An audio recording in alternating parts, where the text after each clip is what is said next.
Hey, hello again, whiskey friends. Thanks for joining me today, everybody.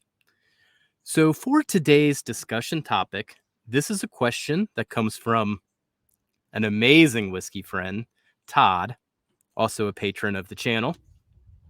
And Todd wanted my perspective on something that was recently discussed on the Bourbon Pursuit. And that topic was what needs to happen, what could happen to cause the bourbon fad to end, to cause bourbon to fall out of favor. Ultimately, what would it cause for me to quit bourbon? So I thought that was a very interesting topic. I think I'm going to take that from an interesting angle too, with a little bit of a different perspective. But we're going to take this one step at a time. So before we get into it here, also know that we are doing these type of discussion topics every Tuesday. If you have anything that you'd like us to discuss, any questions, just put it in the chat, put it in the comments, put it on Instagram, reach out. You know, I get these topics from all the different channels that we have and ultimately try to get around to everything that's asked. So really appreciate when the people are asking these questions. It keeps things interesting for me too. So thank you for joining, everybody. Let's kick off the show.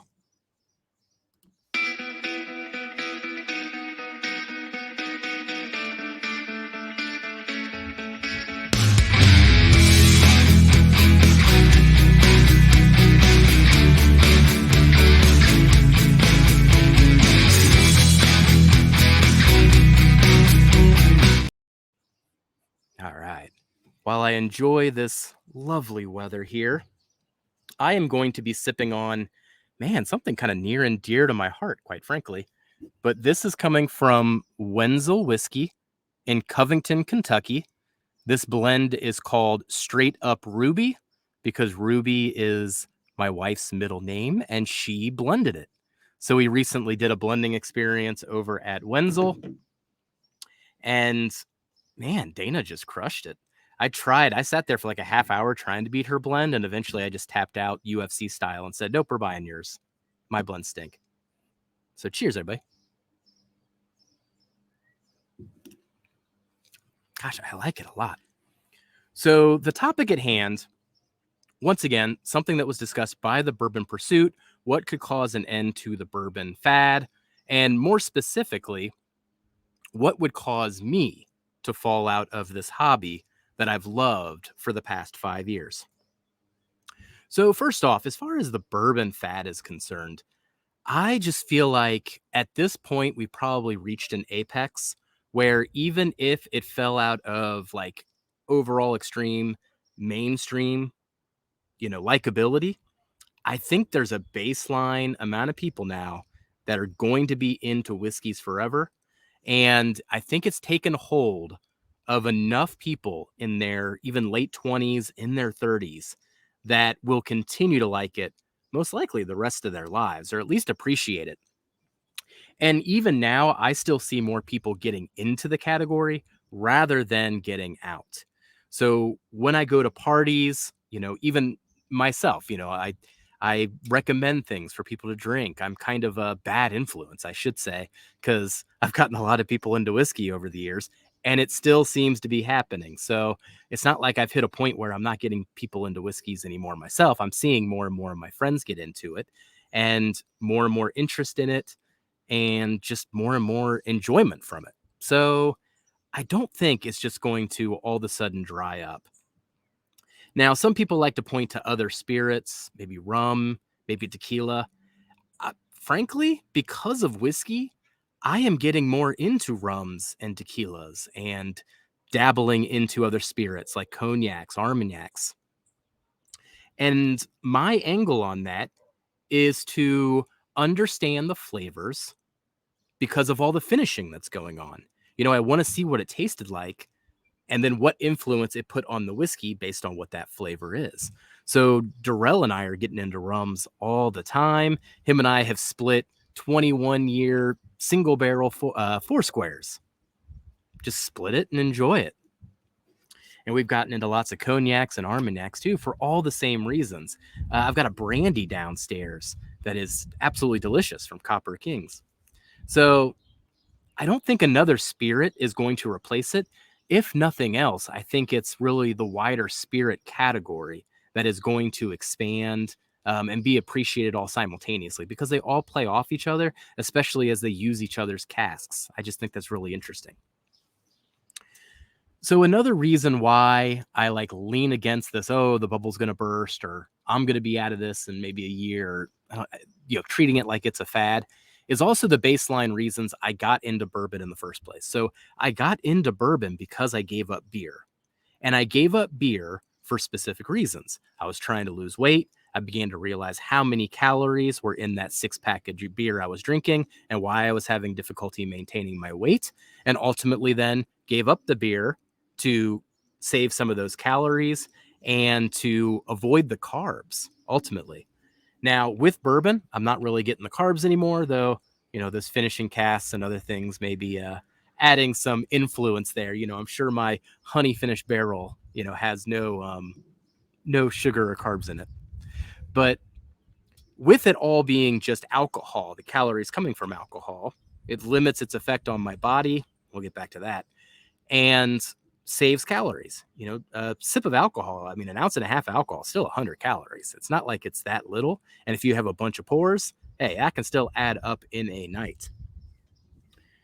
So then that brings me full circle then to what would ultimately get me out of this hobby.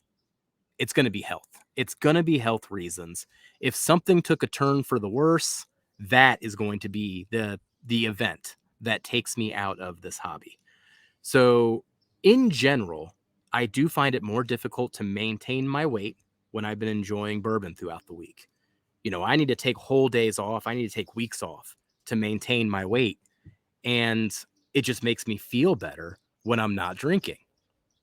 And when I look down and sometimes I got a little spare tire down here, I know that's probably because of my liver being so big from all the calories that only my liver can metabolize. And I've got a fatty liver, most likely. So got to take breaks. You got to take care of your health. And ultimately, if the doctor ever came back and was like, man, your liver's in trouble, that's it. I mean, I'm playing poker. I'm folding my hand. We're done. Now, if that were to happen, we are going downstairs. We are putting the entire collection into sample bottles, and we will just share everything with everybody. We'll at least have like a going away party type of a thing. But that would be the ultimate thing that would just flip it. At some point, we're having so much fun with the channel, so much fun meeting everybody, so much fun at tastings, so much fun just with the social aspects that this hobby has. At some point, though, you might have to fold the cards if your body can't handle what you're doing, or at least take a break. So that would be the event that I think could cause people to reevaluate their decision here. Especially if they know anybody that's had any tragic outcomes because of this, anything like that, I think would have more of an impact on me than just some other spirit gaining in popularity. The other angle I took, though, which I thought was interesting, just turned 40 here recently and had it on my mind. Like, man, I should prioritize my health. If I'm ever going to do it, I should do it now. And I've taken a lot of strides over the last couple years prioritizing health. I'm about to run/mostly walk in a half marathon, the Flying Pig, here in Cincinnati in just a few weeks' time of this recording.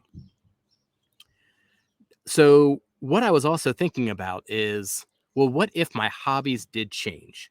If I've gotten a bug in my ear a little bit, like, man, I got to start lifting weights more. I got to start building some muscle up.